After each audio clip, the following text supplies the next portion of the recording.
شروع اللہ کا نام لے کر جو بڑا مہربان نہایت رحم والا ہے۔ یاسین، حکمت بھرے قرآن کی قسم، تم یقیناً پیغمبروں میں سے ہو، بالکل سیدھے راستے پر۔ یہ قرآن اس ذات کی طرف سے اتارا جا رہا ہے جس کا اقتدار بھی کامل ہے، جس کی رحمت بھی کامل، تاکہ تم ان لوگوں کو خبردار کرو جن کے باپ داداؤں کو پہلے خبردار نہیں کیا گیا تھا، اس لیے وہ غفلت میں پڑے ہوئے ہیں۔ حقیقت یہ ہے کہ ان میں سے اکثر لوگوں کے بارے میں بات پوری ہو چکی ہے، اس لیے وہ ایمان نہیں لاتے۔ ہم نے ان کے گلوں میں توق ڈال رکھے ہیں جو ٹھوڑیوں تک پہنچے ہوئے ہیں، اور اس وجہ سے ان کے سر اوپر کو اٹھے گئے ہیں، اور ہم نے ایک آڑ ان کے آگے کھڑی کر دی ہے اور ایک آڑ ان کے پیچھے کھڑی کر دی ہے، اور اس طرح انہیں ہر طرف سے ڈھانک لیا ہے، جس کے نتیجے میں انہیں کچھ سجائی نہیں دیتا۔ اور ان کے لیے دونوں باتیں برابر ہے، چاہے تم انہیں خبردار کرو یا خبردار نہ کرو، وہ ایمان نہیں لائے گے۔ تم تو صرف ایسے شخص کو خبردار کر سکتے ہو جو نصیحت پر چلے اور خدا رحمان کو دیکھے بغیر اس سے ڈرے، چنانچہ ایسے شخص کو تم مغفرت اور باعزت اجر کی خوشخبری سنا دو۔ یقیناً ہم ہی مردوں کو زندہ کریں گے، اور جو کچھ عمل انہوں نے آگے بھیجے ہیں ہم ان کو بھی لکھتے جاتے ہیں، اور ان کے کاموں کی جو اثرات ہیں ان کو بھی، اور ہم نے ایک واضح کتاب میں ہر چیز کا احاطہ کر رکھا ہے۔ اور اے پیغمبر، تم ان کے سامنے ایک بستی والوں کی مثال پیش کرو جب ان کے پاس رسول آئے تھے۔ جب ہم نے ان کے پاس شروع میں 2 رسول بھیجے تو انہوں نے دونوں کو جھٹلا دیا، پھر ہم نے ایک تیسرے کے ذریعے ان کی تائید کی، اور ان سب نے کہا کہ یقین جانو ہمیں تمہارے پاس رسول بنا کر بھیجا گیا ہے۔ انہوں نے کہا تمہاری حقیقت اس کے سوا کچھ بھی نہیں ہے کہ تم ہم جیسے ہی آدمی ہو، اور خدا رحمان نے کوئی چیز نازل نہیں کی ہے اور تم سراسر جھوٹ بول رہے ہو۔ ان رسولوں نے کہا ہمارا پروردگار خوب جانتا ہے کہ ہمیں واقعی تمہارے پاس رسول بنا کر بھیجا گیا ہے، اور ہماری ذمہ داری اس سے زیادہ نہیں ہے کہ صاف صاف پیغام پہنچا دے۔ بستی والوں نے کہا ہم نے تو تمہارے اندر نحوست محسوس کی ہے، یقین جانو اگر تم باز نہ آئے تو ہم تم پر پتھر برسائیں گے اور ہمارے ہاتھوں تمہیں بڑی دردناک سزا ملے گی۔ رسولوں نے کہا تمہاری نحوست خود تمہارے ساتھ لگی ہوئی ہے، کیا یہ باتیں اس لیے کر رہے ہو کہ تمہیں نصیحت کی بات پہنچائی گئی ہے؟ اصل بات یہ ہے کہ تم خود حد سے گزرے ہوئے لوگ ہو۔ اور شہر کے پلے علاقے سے ایک شخص دوڑتا ہوا آیا، اس نے کہا اے میری قوم کے لوگوں، ان رسولوں کا کہنا مان لو، ان لوگوں کا کہنا مان لو جو تم سے کوئی اجرت نہیں مانگ رہے اور وہ صحیح راستے پر ہے، اور بھلا میں اس ذات کی عبادت کیوں نہ کروں جس نے مجھے پیدا کیا ہے، اور اسی کی طرف تم سب کو واپس بھیجا جائے گا۔ بھلا کیا اسے چھوڑ کر میں ایسوں کو معبود مانوں کہ اگر خدا رحمان مجھے کوئی نقصان پہنچانے کا ارادہ کر لے تو ان کی سفارش میرے کسی کام نہ آئے اور نہ وہ مجھے چھڑا سکے؟ اگر میں ایسا کروں گا تو یقیناً میں کھلی گمراہی میں مبتلا ہو جاؤں گا۔ میں تو اپنے پروردگار پر ایمان لا چکا، اب تم بھی میری بات سن لو۔ آخر کار بستی والوں نے اسے قتل کر دیا، اور اللہ کی طرف سے اس سے کہا گیا کہ جنت میں داخل ہو جاؤ۔ اس نے جنت کی نعمتیں دیکھ کر کہا کہ کاش میری قوم کو معلوم ہو جائے کہ اللہ نے کس طرح میری بخشش کی ہے اور مجھے باعزت لوگوں میں شامل کیا ہے۔ اور اس شخص کے بعد ہم نے اس کی قوم پر آسمان سے کوئی لشکر نہیں اتارا، اور نہ ہمیں اتارنے کی ضرورت تھی، وہ تو بس ایک ہی چنگھاڑ تھی جس سے وہ ایک دم بجھ کر رہ گئے۔ افسوس ہے ایسے بندوں کے حال پر، ان کے پاس کوئی رسول ایسا نہیں آیا جس کا وہ مذاق نہ اڑاتے رہے ہو۔ کیا انہوں نے نہیں دیکھا کہ ان سے پہلے ہم نے کتنی قوموں کو اس طرح ہلاک کر چکے ہیں کہ وہ ان کے پاس لوٹ کر نہیں آتے؟ اور یہ جتنے لوگ ہیں ان سبھی کو اکٹھا کر کے ہمارے سامنے حاضر کیا جائے گا، اور ان کے لیے ایک نشانی وہ زمین ہے جو مردہ پڑی ہوئی تھی، ہم نے اسے زندگی عطا کی، اور اس نے غلہ نکالا جس کی خوراک یہ کھاتے ہیں، اور ہم نے اس زمین میں کھجوروں اور انگوروں کے باغ پیدا کیے، اور ایسا انتظام کیا کہ اس میں سے پانی کے چشمے پھوٹ نکلے تاکہ یہ اس کی پیداوار میں سے کھائے، حالانکہ اس کو ان کے ہاتھوں نے نہیں بنایا تھا۔ کیا پھر بھی یہ شکر نہیں کریں گے؟ پاک ہے وہ ذات جس نے ہر چیز کے جوڑے جوڑے پیدا کیے ہیں، اس پیداوار کے بھی جو زمین اگاتی ہے اور خود ان انسانوں کے بھی اور ان چیزوں کی بھی جنہیں یہ لوگ ابھی جانتے تک نہیں ہیں۔ اور ان کے لیے ایک اور نشانی رات ہے، ہم اس پر سے دن کا چھلکا اتار لیتے ہیں تو وہ یکایک اندھیرے میں رہ جاتے ہیں اور سورج اپنے ٹھکانے کی طرف چلا جا رہا ہے۔ یہ سب اس ذات کا مقرر کیا ہوا نظام ہے جس کا اقتدار بھی کامل ہے، جس کا علم بھی کامل، اور چاند ہے کہ ہم نے اس کی منزل تاب تول کر مقرر کر دی ہے، یہاں تک کہ وہ جب ان منزلوں کے دورے سے لوٹ کر آتا ہے تو کھجور کی پرانی ٹہنی کی طرح پتلا ہو کر رہ جاتا ہے۔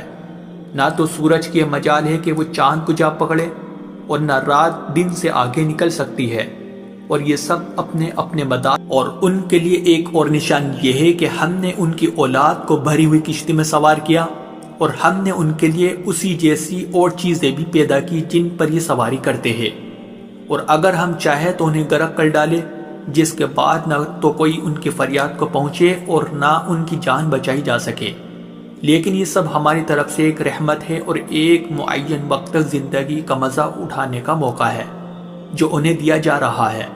اور جب ان سے کہا جاتا ہے کہ بچو اس عذاب سے جو تمہارے سامنے ہے اور جو تمہارے مرنے کے بعد آئے گا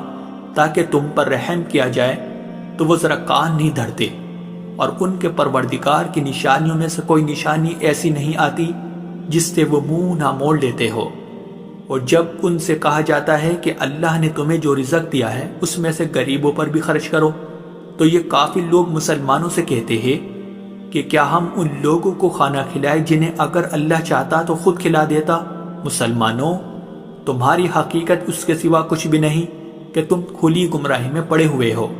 اور کہتے ہیں کہ یہ قیامت کا وعدہ کب پورا ہوگا؟ مسلمانوں بتاؤ اگر تم سچے ہو۔ دراصل یہ لوگ بس ایک چنگاڑ کا انتظار کر رہے ہیں جو ان کی حجت بازی کے عین درمیان انہیں آ پکڑے گی، پھر نہ یہ کوئی وصیت کر سکے گے اور نہ اپنے گھر والوں کے پاس لوٹ کر جا سکے گے، اور سور پھونکا جائے گا تو یکایک اپنی قبروں سے نکل کر اپنے پروردگار کی طرف تیزی سے روانہ ہو جائے گے۔ کہے گے کہ ہائے ہماری کم بختی، ہمیں کس نے ہمارے مرکز سے اٹھا کھڑا کیا ہے؟ جواب ملے گا کہ یہ وہی چیز ہے جس کا خدا رحمان نے وعدہ کیا تھا اور پیغمبروں نے سچی بات کہی تھی، اور کچھ نہیں بس ایک زور کی آواز ہوگی جس کے بعد یہ سب کے سب ہمارے سامنے حاضر کر دیے جائیں گے۔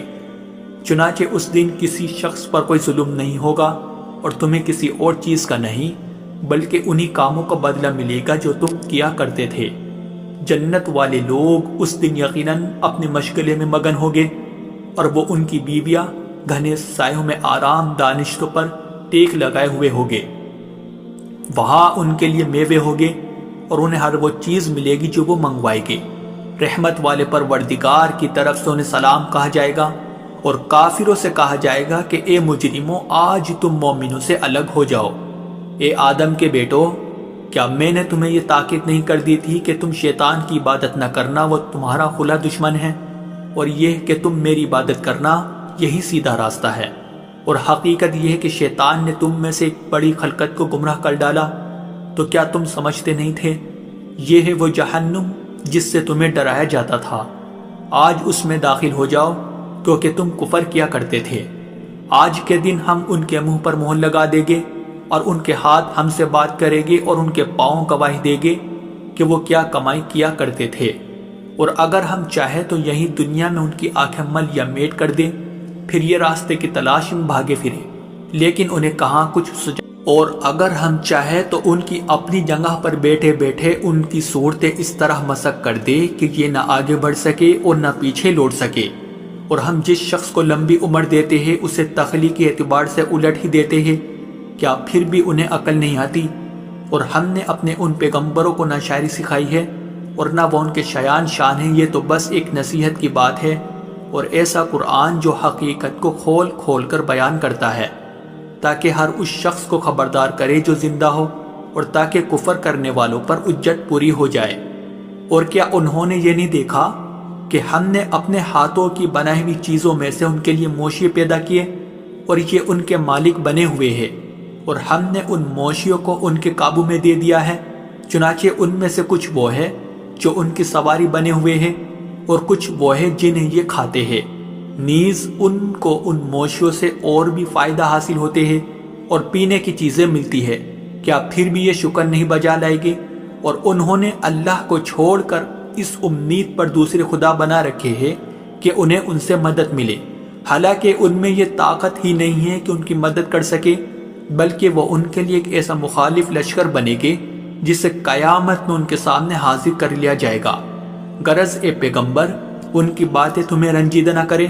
یقین جانو ہمیں سب معلوم ہے کہ یہ کیا کچھ چھپاتے اور کیا کچھ ظاہر کرتے ہیں۔ اور کیا انسان نے یہ نہیں دیکھا کہ ہم نے اسے نطفے سے پیدا کیا تھا، پھر اچانک وہ کھلم کھلا جھگڑا کرنے والا بن گیا؟ ہمارے بارے میں تو وہ باتیں بناتا ہے اور خود اپنی پیدائش کو بھلا بیٹھا ہے، کہتا ہے کہ ان ہڈیوں کو کون زندگی دے گا جب کہ وہ گل چکی ہوگی؟ کہہ دو کہ ان کو وہی زندگی دے گا جس نے انہیں پہلی بار پیدا کیا تھا،